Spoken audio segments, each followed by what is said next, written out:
There's so much to say and so little time.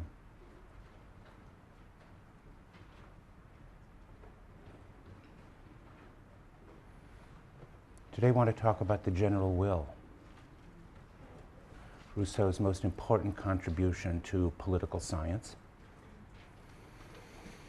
And I will also want to talk about the legacies of Rousseau and what he's meant for the world that he did so much to shape.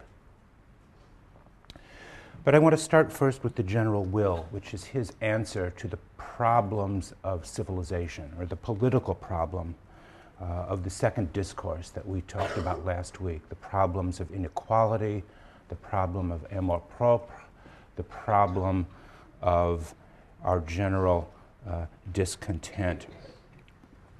Social contract is his answer to the problem of natural freedom. This is so, in a way, because for Rousseau, nature, he tells us, provides no standards or guidelines for determining who should rule. Unlike Aristotle, man is not here a political animal. And notice that when Rousseau speaks of the social contract and the general will as the foundation of all legitimate authority, he means literally that all standards of justice and right have their origins in the will, in this unique human property of the will or free agency. It is this liberation of the will from all transcendent sources or standards, whether those be found in nature, in custom, in revelation, in any other source. The liberation of the will from all of these sources that is the true, as it were, center of gravity of Rousseau's philosophy. It is a world that begins to emphasize the primacy and the priority of the will, a moral point of view that I want to indicate a little later finds its, in many ways, its very powerful expression in the philosophy of Immanuel Kant. But given Rousseau's, let's call it, libertarian conception of human nature, his description of the actual mechanism of the social contract may come as something of a surprise to us. The problem to which the formula of the general will is the answer is stated succinctly by Rousseau in Book 1, Chapter 6 of the Social Contract. Find a form of association, he writes, which defends and protects with all the common force the person and goods of each associate, and by means of which each one, while uniting with all, obeys only himself and remains as free as before. This he calls the fundamental problem for which the social contract is the solution. That statement, famous statement, Book 1, Chapter 6, really contains two parts that merit close attention. The first part says, is that for me? Oh, okay. I thought it was for me. The first part of that clause says that the aim of the contract is to protect and defend with the common force the goods and person of each member.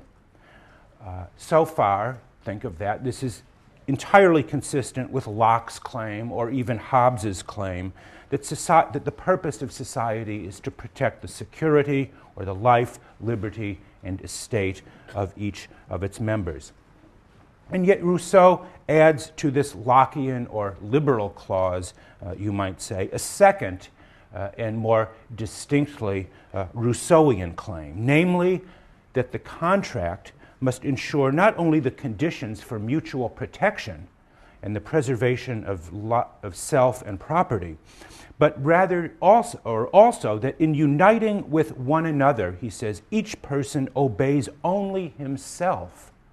And then he says, remains as free as they were before. But how is this possible, we want to know. isn't the essence of the social contract, that we give up some part of our natural freedom to guarantee mutual peace and security? How can we remain as free as we were before? And as he says, obey only that the participant obey only himself. That is the paradox in many ways, or the fundamental problem, as he calls it, to which his contract is a solution. And Rousseau provides an answer as follows. He says, properly understood, these clauses are all reducible to one. Namely, he says, the total alienation of each associate together with all of his rights to the entire community. The total alienation of each associate with all of his rights to the entire community. And those two phrases, total alienation and entire community, are obviously central here.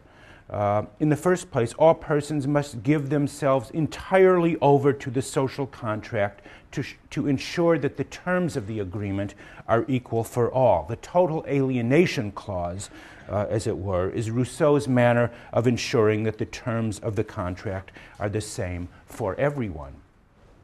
But secondly, when we alienate ourselves, it is crucial, he says, that this be done or given to the entire community, for only then, he wants to argue, is the individual beholden not to any private will or any private association or to some other person, but to the general will, the will of the entire community. The social contract is the foundation of the general will, which is, for Rousseau, the only legitimate sovereign. Not kings, not parliaments, not representative assemblies, not presidents, but the general will of the entire community is the only general sovereign. The doctrine of the famous doctrine of what we call the sovereignty of the people, or popular sovereignty.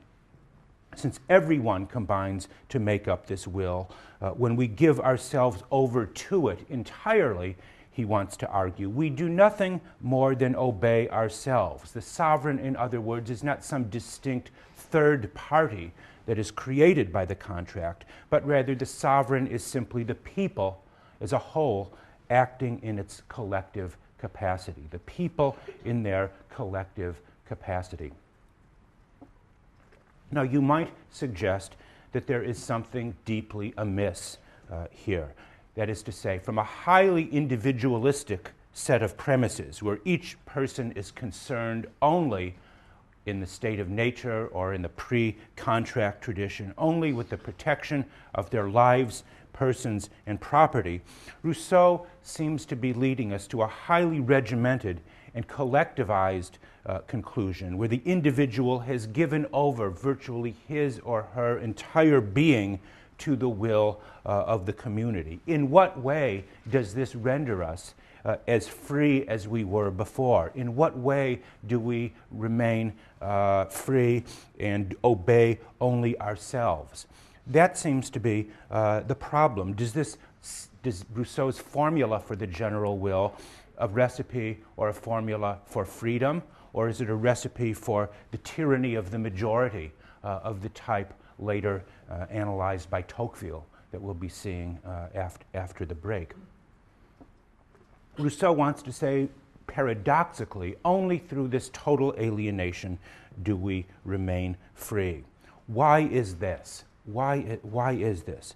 Because, he wants to argue, no one is dependent upon the will of another. The people establish through their act a new kind of sovereign, the general will, which he says is not strictly speaking the sum total, the additive total of the individual wills or the individual parts, but is more like the general interest or the rational will, if you want to use that kind of Kantian formulation, the rational will of a community. Since we all contribute to the shaping of this general will, when we obey its laws, we do, he wants to say, no more than obey ourselves. And Rousseau describes this new kind of freedom that we achieve under the general will He wants to say that this brings about, in some ways, a radical transformation of human nature in itself. The freedom of the citizen under the general will is not the freedom of the state of nature. It's not the freedom to do anything we like, anything that our will and power allows us to do. But it is a new kind of freedom that he calls moral freedom, a freedom to do what the law commands. The passage from the state of nature, he writes, to the civil state, the passage from the state of nature to the civil state produces a remarkable change in man, for it substitutes justice for instinct in his behavior and gives his actions a moral quality that they previously lacked. And Rousseau continues that statement as follows: what man loses through the social contract is his natural liberty and an unmitigated right to everything that tempts him and he can acquire. What he gains is civil liberty and proprietary ownership of all he possesses. But, and here I think is the crucial argument or the crucial clause, but, he writes, to the preceding acquisitions, that is to say civil liberty, could be added the acquisition of moral liberty, which alone, he says, makes man truly the master of himself. For to be driven by appetite alone is slavery, and obedience to the law one has prescribed for oneself is freedom. That is a remarkable statement. Obedience to the law that one prescribes for oneself is freedom. That is moral liberty, which is only created and possible through the social contract. And the implications of this, the moral and political implications of that statement, are massive. It is here, in many ways, where Rousseau departs most powerfully, most dramatically from his early modern predecessors. Consider the following. For Hobbes and Locke, liberty meant that sphere of human conduct which is unregulated by the law. Remember chapter 21 of Leviathan, where Hobbes says, where the law is silent, pretermitted in his term, where the law is silent, the citizen is free to do whatever he or she chooses to do. Freedom begins, so to speak, where the law is silent. But for Rousseau, law is the very beginning of our freedom. Where the law is silent, we may have a kind of natural freedom, but our moral freedom, we are free to the extent that we are participants in the laws that we in turn obey. Freedom means acting in conformity with self-imposed law, a radically different understanding of what freedom consists. And it seems underlying the difference between, one could say, Hobbes and Locke on the one side and Rousseau on the other, is a difference between two very different conceptions of liberty. One might call them liberal and republican, respectively, small r republican, of course, or democratic even, if you like. For liberals, following in the tradition of Hobbes and Locke, again, freedom has always meant a sphere of privacy, where the law does not intrude, or where other people do not intrude. This is why the separation of the public and the private sphere has always been so sacred to liberals, because only in the private sphere, only in that area of civil society where the state does not intrude, is the individual really and truly free. But for the Republican theory of liberty, of which Rousseau is the most powerful modern exponent, this separation of public and private is only an exercise in what might be thought of as private selfishness. The task is rather to create a community where the individual and the public interest are not in conflict with one another, where the individual does not think of him or herself as a being apart from the social body. This is the freedom of the citizen for Rousseau, who takes an active role in the determination of the laws of one's own community. Rousseau's purpose in saying this and in writing this seems to be to bring back to life a concept that he believes has been dormant, had laid dormant for centuries, and that concept is the citizen. The last people who really knew what a citizen meant, he says, were the Romans.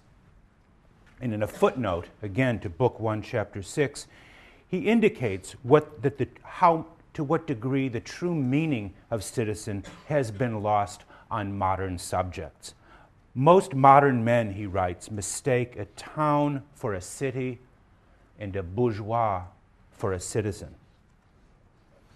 Think of that. Most mistake a bourgeois for a citizen. The modern world furnishes almost no examples of what a citizen is. And this is why it is necessary for Rousseau to return to the histories of antiquity, especially Rome and Sparta, to find models of citizenship. Only in these societies can one find the spirit of self-sacrifice and devotion to the common good, a kind of patriotic devotion upon which citizenship is founded. If I could take perhaps Rousseau's most memorable example of the true citizen, it comes from an example he lifts from the Roman writer Plutarch that he uses in the opening pages of his book, the Emile, which I hope you will have a chance to read at some other time. And here he tells an unforgettable story for anybody who ever reads Emile. A Spartan woman, he writes, had 5 sons in the army and was awaiting news of the battle. Had 5 sons in the army and was awaiting news of the battle. A helot, a slave, arrives, trembling. She asks him for news. "Your 5 sons were killed," the helot replies. "Base slave, did I ask you this?" "We won the victory," he says. The mother runs to the temple and gives thanks to the gods. Here, for Rousseau, is the ancient citizen, an example that is both terrible and sublime, which of course he wants it to be, intends it to be. There is the example of what the true citizen is.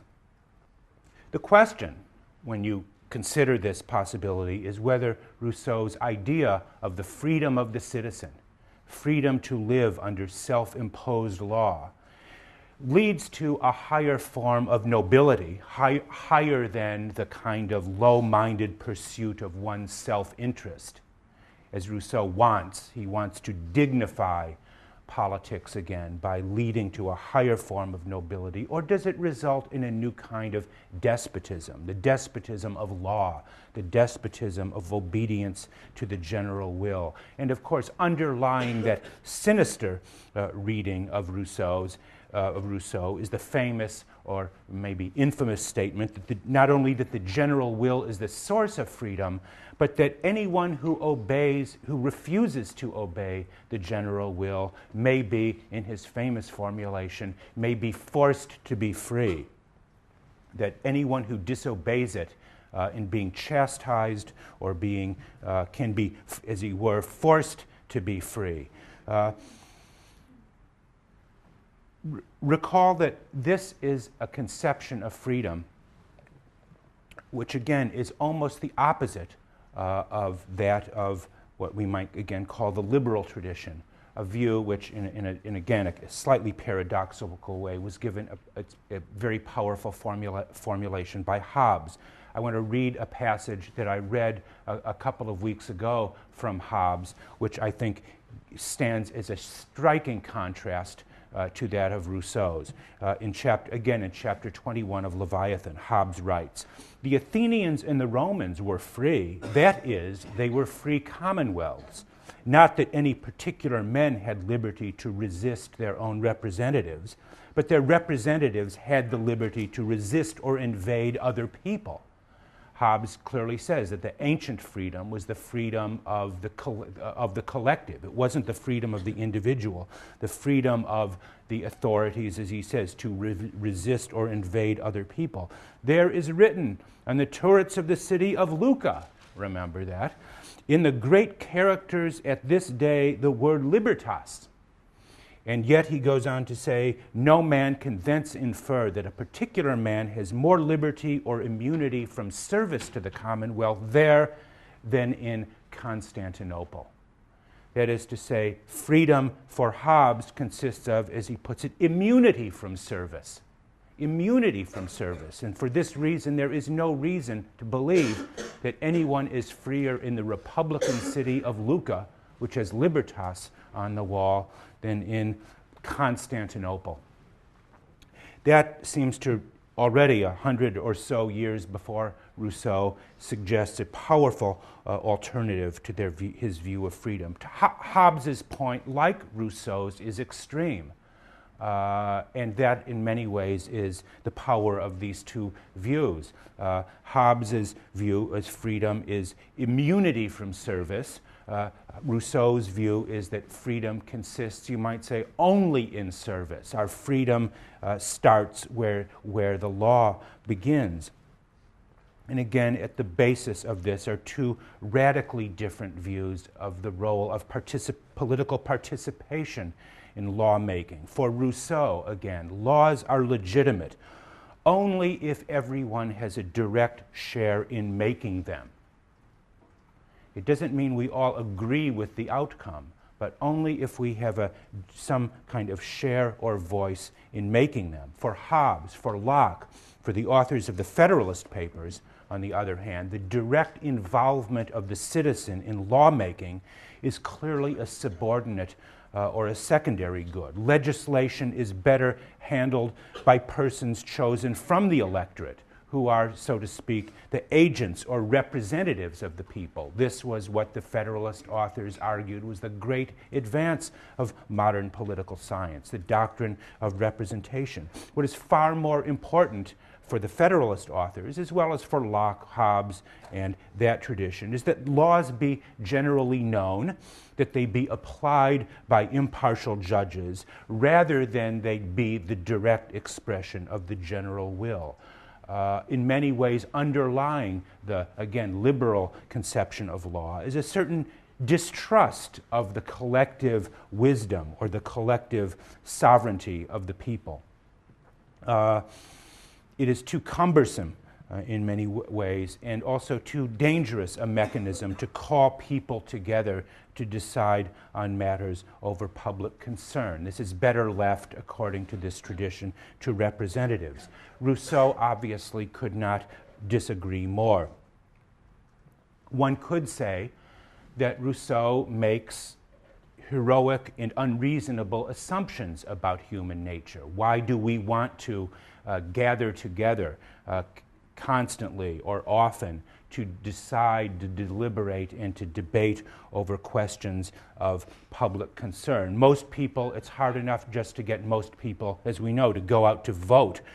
Why do we want to engage in endless debate, something like, a college council meeting trying to discuss what to do, whether to buy or not a new set of dumbbells for the weight room? This is a debate that will go on for hours and hours and maybe even weeks. Don't people simply want to be left alone? Rousseau, again, he seems in some way to make unreasonable assumptions about human nature and our capacity to engage in debate. But Rousseau will tell you he is not being idealistic at all. He is starting from the assumption of men as they are, he says. Unless everyone, he wants to say, is engaged in the process of legislation, there is no way for you to know that the laws will be an expression of your will rather than simply the private will or corporate will of some individual or intermediary body. You will find yourself in a condition of dependence and slavery on the will of others. And what is really at issue for Rousseau is freedom from dependence on some faction, some interest, or some association that we have come to call today interest groups in some way. Rousseau's appeal is not to our altruism, but rather to our selfishness in some way, our desire, our private or selfish desire to preserve our freedom and resist the willful domination of others upon it. So, so far this all in many ways is very abstract, and Rousseau deliberately sets out his plan for the general will in the language, in a highly abstract and semi-technical language. But he turns to questions, particularly in Book 3, about how is the general will actually applied? How is it applied? And here Rousseau is far more specific, sociologically and so on, about the conditions under which the general will, or a general will, can come about. In the first place, the general will can only operate in small states, much like the size of an ancient republic. In one place, one particularly notable place in the social contract, he says, only the island country of Corsica is today a place where the general will might be established. The modern nation state, as we have come to think of it, is far too large and diffuse to determine the general will. Such large states will necessarily entail considerable degrees of social inequality, of wealth, of status, and with such inequalities, there can be no general will. And finally, or in addition, such a state where the general will is operative would be one that would have to, in some sense, eschew the temptations of commerce and luxury, for these bring with them, large-scale inequalities. His ideal city seems to be a kind of agrarian democracy, a small-scale agrarian society. And yet at the same time, we might get the impression that only a direct democracy would satisfy Rousseau's requirements for the general will. And yet we find out this is not quite the case. In Book 3, which I hope you will look at with some care, he shows surprising flexibility about the forms of government that may be appropriate to different physical and different climates and different topographies and so on. In the chapter on democracy, he remarks even, were there a people of gods, it would govern itself democratically. And then he adds, so perfect a government is not suited to men. So he is skeptical about the possibility of a direct democracy. And by that he means a democracy not only where the people legislate, create law, but where they are in charge also with the administration of law as well, the execution or enforcement of the law. He is very skeptical about that kind of democracies. Again, democracies are only possible under very, very special, unique circumstances. Otherwise, aristocracy, monarchy, some kind of even mixed government is possible or even desirable. He insists on the separation of powers for much the same reasons that one finds in Locke. The people who make the law should not be charged with responsible for executing and enforcing them. And throughout this part of the book, Rousseau seems to be in dialogue with an unnamed rival whom he sometimes simply refers to as a famous author. That author is, of course, Montesquieu, the author of The Spirit of the Laws that came out in 1755. And Montesquieu was, of course, famous for arguing that different forms of government must be tailored to different climates, different geographies, different circumstances. In many ways, in Book 3, Rousseau seems to indicate or to introduce a very almost un-Rousseauian emphasis on prudence, moderation, flexibility that seems at odds with the dogmatic claims of the first two books, with its emphasis upon the absolute inviolability of sovereignty. But most important for Rousseau, it is important that legislative authority in whatever kind of constitution and under whatever kind of government, that legislative authority is is always held by the people in their collective capacity. This is why in a very powerful chapter, Book 3, Chapter 15, Rousseau rejects altogether the legitimacy of representative government.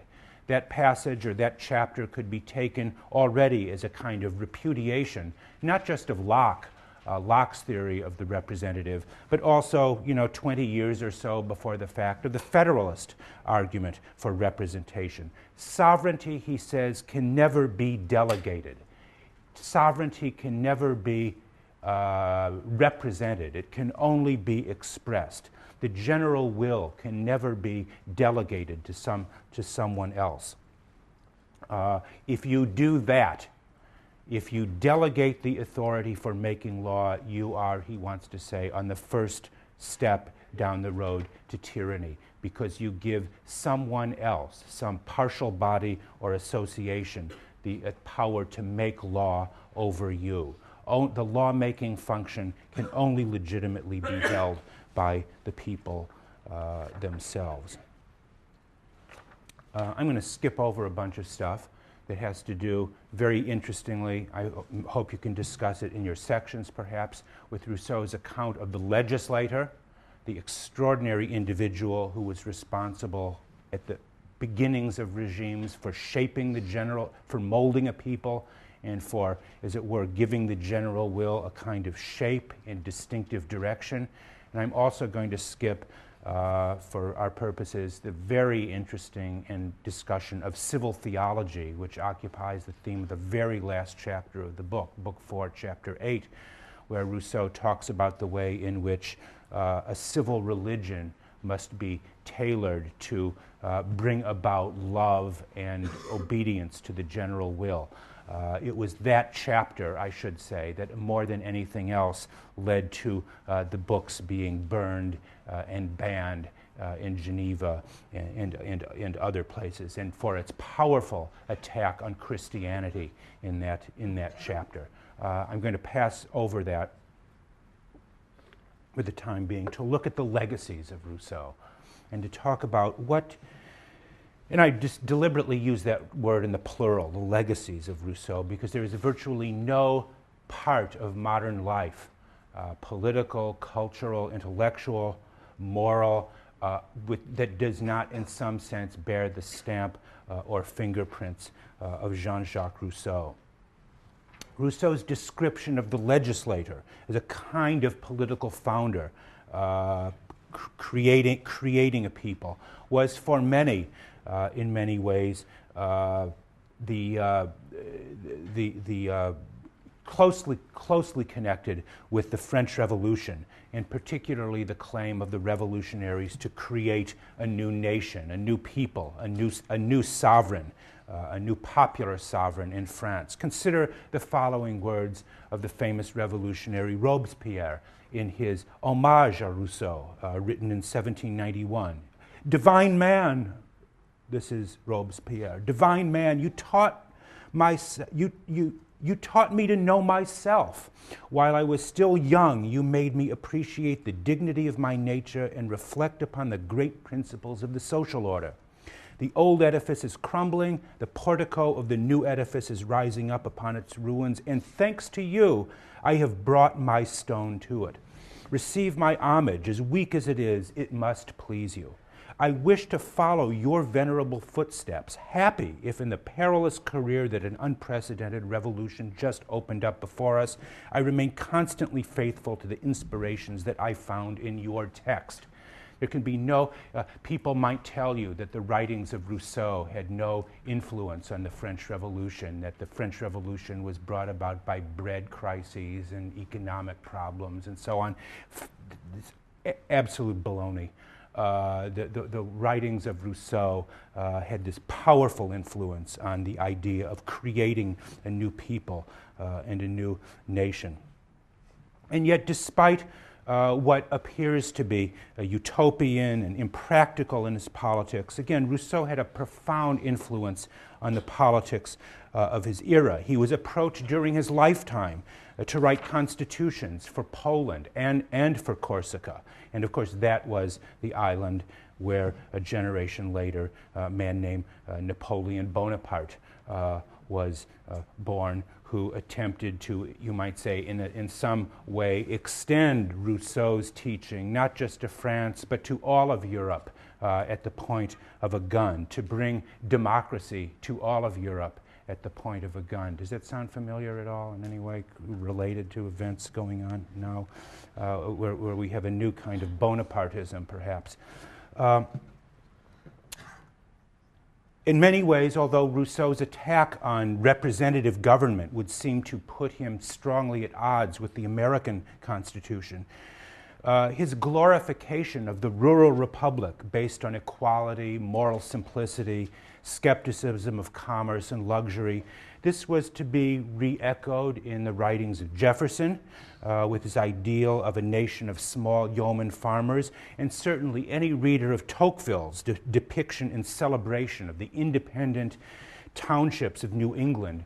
Tocqueville's account of this was directly dependent on his reading of Rousseau, the small-scale experiment in direct democracy that Tocqueville saw was a real-world example of a kind of politics governed by the general will. And when you read those early chapters from Tocqueville's Democracy in America about the New England township, you will very much see Tocqueville looking at America through the lenses that were in some ways crafted or shaped by Rousseau.